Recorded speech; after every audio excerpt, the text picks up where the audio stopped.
Healthy choices, helping you live healthier. Sponsored by Intermountain Health.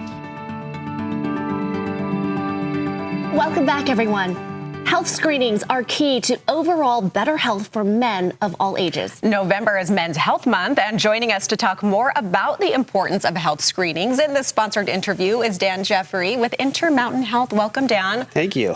Such an important topic. Yes. So is the stigma still out there that men don't go to get screened or want to go to the doctor and be proactive with their health, maybe as much as women do?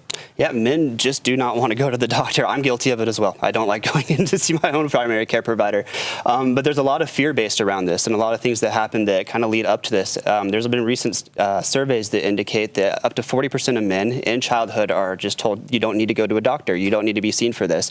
It kind of creates this attitude of, I can just walk this off. And then we have this fear-based attitude that just continues on past that. And now we're showing, the most recent surveys show that up to 50% of men do not have a primary care provider or have actually never seen a doctor since they were 18 years old. And so they just get more and more nervous about it, and then they don't come in, and then we end up missing things that can be very life-threatening for people. Have you seen any shift whatsoever, though, of maybe more awareness and people reaching out to say, no, you need to go? There is more of a shift, and honestly, it's coming mainly from partners, from spouses and from girlfriends. They're seeing things with their husbands, and they're just like, you actually need to go see a doctor for this. And then the husbands are like, well, I guess I go. And that's usually the first thing I hear when people come in. They're just like, my wife made me come in for this appointment. I'm just like, well, I'm glad she did, because we did need to see you for this, and these are the things we need to be doing to treat you. Yes, and I'm glad that we're talking about this and having this conversation so that viewers out there can say, oh, wait, have you gone? Should you go? So let's talk about maybe that timing. We don't want it to go to the point where it's too late. Yeah, so we don't want to let it go too late, and we need to be doing these general checkups that we've been doing our entire lives. A lot of guys stop at 18. We need to be doing yearly checkups every year or two to come in and see your primary care provider, because if we're waiting too long for some of these things, I'll have guys coming in their 30s with high blood pressure who never realized they had high blood pressure. They have no symptoms, and we look at it and say, hey, you have high blood pressure. What's some things we could be doing to be treating these things?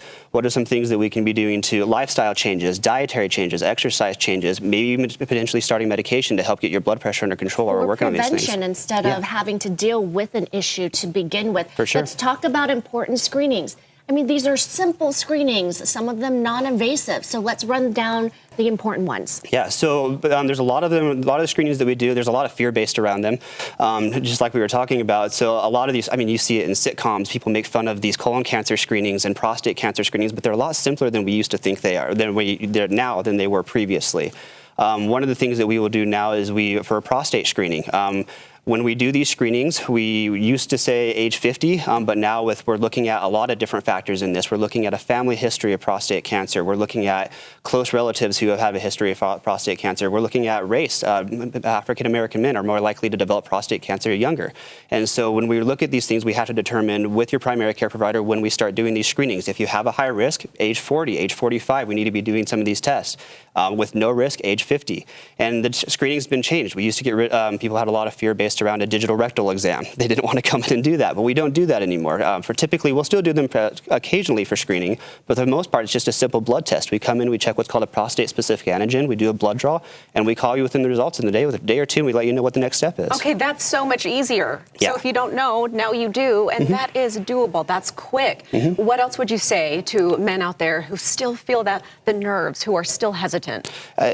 Definitely come in and talk to us, just because, I mean, those are the recommendations, and that can change, and we can adjust that. So the screening recommendations, age 50, if you don't feel comfortable with it, come in, we can talk about it, maybe ease some of those fears surrounding it. And it goes the same with colon cancer screening. A lot of guys come in out of fear for the colonoscopy, and they're just like, I don't want to do that. What does that entail? And they just lowered the age for screenings for colonoscopy, and that was in light of, I mean, I don't know if it's direct link, but Chadwick Boseman, who died in his 40s. And so I think the concern, Dan, is when health insurance may not cover it, but what do you say in that respect? If there's a family history, they could, right? Yeah. So potentially, we can work with your insurance if you have insurance. If you don't have insurance, there are other screening measures that we can take that wouldn't entail a colonoscopy. So like a FIT test where we do a stool sample. We're checking for blood in the stool, monitoring for any changes there. And then that can give us an idea if we need to do more invasive tests in the future. And those are in your home, and you just mail it off. You mail it off. These are very simple things, but if you have a consultation, you'll know it and have more knowledge about it. This is also inspiring, too, just for people in general who need to go thinking about myself with this, because I'm somebody too who will put things up. So thank you for reminding me and our viewers out there. Focusing on the men too, Movember, Yes. right? For the men, and get that screening done, or at least call your doctor and make an appointment right now. Dan, thank you so much. Thank you. Thank you. And thank you to Intermountain Health for that sponsored interview.